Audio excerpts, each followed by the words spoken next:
Hello viewers, আসসালামু আলাইকুম। সকলকে all job news and education চ্যানেলে স্বাগত জানাই। চলে আসলাম নতুন একটি ভিডিও নিয়ে। ভিডিও শুরুর প্রথমে বলে রাখি, যারা আমার চ্যানেলে নতুন দয়া করে আমার চ্যানেলটি সাবস্ক্রাইব করে দিতে ভুলবেন না। যারা ইতিমধ্যে দিয়েছেন তাদেরকে জানাই অসংখ্য ধন্যবাদ। তো চলুন আজকের মূল ভিডিওতে চলে যাই। আজকের তথ্যগুলো দৈনিক শিক্ষা .com থেকে নেওয়া হয়েছে। দেখেন, আপনারা উপরে দেখতে পারতেছেন আজকে হচ্ছে 31 মার্চ 2026 তারিখের পত্রিকা থেকে কিন্তু নেয়া। তো আপডেটটি জানাবো আজকে, মানে এখন পর্যন্ত আপনার এনটিআরসি এর আপডেট কি আছে। তো এখানে বলা হয়েছে এনটিআরসি এর শিক্ষক শূন্য পদের তথ্য সংগ্রহ শুরু মঙ্গলবার থেকে এবং বিজ্ঞপ্তি প্রকাশ করেছে কিন্তু কর্তৃপক্ষ। দেখেন, এখানে বলা হয়েছে বেসরকারি শিক্ষক নিবন্ধন ও প্রত্যয়ন কর্তৃপক্ষ এনটিআরসি-এ 19তম শিক্ষক নিবন্ধনের বিজ্ঞপ্তি প্রকাশের জন্য এমপিওভুক্ত শিক্ষক শূন্যপদের চাহিদা দেওয়ার কার্যক্রম শুরু হচ্ছে মঙ্গলবার 31 মার্চ, মানে আজকে থেকে। অনলাইনে শিক্ষক শূন্যপদের চাহিদা দেওয়া যাবে 12 এপ্রিল পর্যন্ত।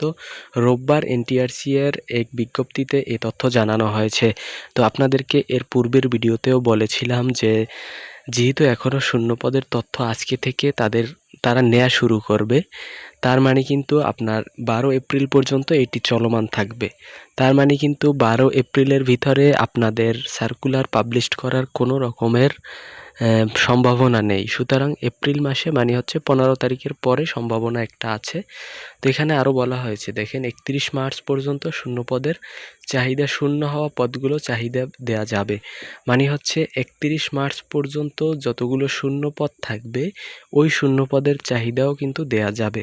আমি আপনাদেরকে শুরু থেকেই বলছিলাম যে যেহেতু আপনার নিবন্ধন সার্কুলার যত দেরিতে আপনার প্রকাশিত হবে তত আপনাদেরই লাভ, মানে হচ্ছে শূন্য আসন বা শূন্য আসনগুলো বাড়তে থাকবে।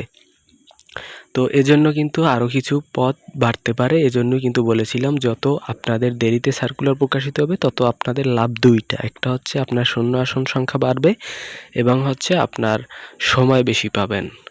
তো এরপরে বলা হয়েছে, দেখেন 31 মার্চ থেকে 12 এপ্রিলের মধ্যে অনলাইনে চাহিদা দিতে হবে। অনলাইনে চাহিদা দেওয়ার পরবর্তী 24 ঘন্টার মধ্যে ফি 200 টাকা জমা দিতে হবে।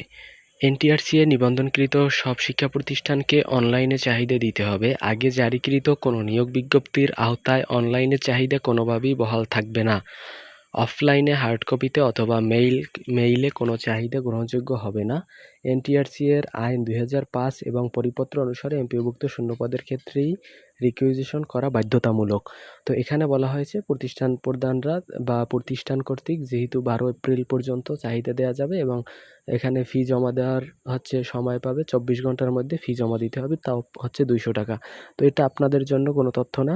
তো আপনাদের জন্য তথ্য হচ্ছে আপনার 12 এপ্রিল, মানে হচ্ছে আপনি ধরে নিতে পারেন এপ্রিল মাসে আপনার সার্কুলার আসবে না, কারণ হচ্ছে শূন্যপদের চাহিদা দেবে, তারপরে তাদের হাতে অনেক কিছু কাজ থাকে। তো সব মিলিয়ে বলা যায় যে আপনার মে মাসে সার্কুলারটি আসবে। তো এরপরে বলা হয়েছে এনটিআরসি এর আইন 2005 পরিপত্র অনুসারে এমপিওভুক্ত শূন্যপদের ক্ষেত্রে এই রিকুইজিশন করা বাধ্যতামূলক। অন্যথায় প্রতিষ্ঠান প্রধান ও প্রতিষ্ঠানের এমপিও বাতিলকরণ সহ আইনি ব্যবস্থা নেওয়া হবে। প্রতিষ্ঠান প্রধানরা তারা নিজ ইউজার আইডি এবং পাসওয়ার্ড ব্যবহার করে ওয়েবসাইটে এনটিআরসি এর, এটা হচ্ছে প্রতিষ্ঠান প্রধানদের জন্য নির্দেশনা দেওয়া হয়েছে, এটা আপনাদের জন্য না। তো পরবর্তীতে কিন্তু আমি এটা দেখিয়ে দিয়েছি, দেখেন এটা কিন্তু আপনাদের তাদের যে জারিকৃত বিজ্ঞপ্তিটি এখানে বলা হয়েছে সম্পূর্ণ। দেখেন, নবম এনটিআরসি এর শিক্ষক নিয়োগের জন্য ই রিকুইজিশন সংক্রান্ত বিজ্ঞপ্তি, এটা কিন্তু আসবে নবম এনটিআরসি, এটা কিন্তু 19তম আর থাকবে না। তো এখন কিন্তু ফাইনালি বোঝা যাচ্ছে যে আপনারা কিন্তু ধরে নিতে যে এপ্রিল মাসে কোনোভাবেই সার্কুলার আসবে না, মে মাসে সার্কুলারটি আসতে যাচ্ছে। সুতরাং যেহেতু আপনারা সময় হাতে পাচ্ছেন 1 মাস আরও বাড়তি, সুতরাং এই সময়ের ভিতর আপনারা প্রিপারেশন নিয়ে ফেলেন। এবং যেহেতু আপনার সার্কুলার হবার কিন্তু আপনার 1 থেকে 1.5 মাস বা 2 মাস কিংবা এর বেশি কিন্তু আপনি সময় দিবে না, এই সময়ের ভিতর কিন্তু পরীক্ষাটি নিয়ে নেবে। তো সকল ধরনের আপডেট পেতে আমার চ্যানেলটির সাথে থাকতে পারেন। দেখা হবে পরবর্তী কোনো ভিডিওতে। যদি ভিডিওটি ভালো লেগে থাকে লাইক কমেন্ট শেয়ার করতে ভুলবেন না। দেখা হবে পরবর্তী ভিডিওতে। আল্লাহ হাফেজ।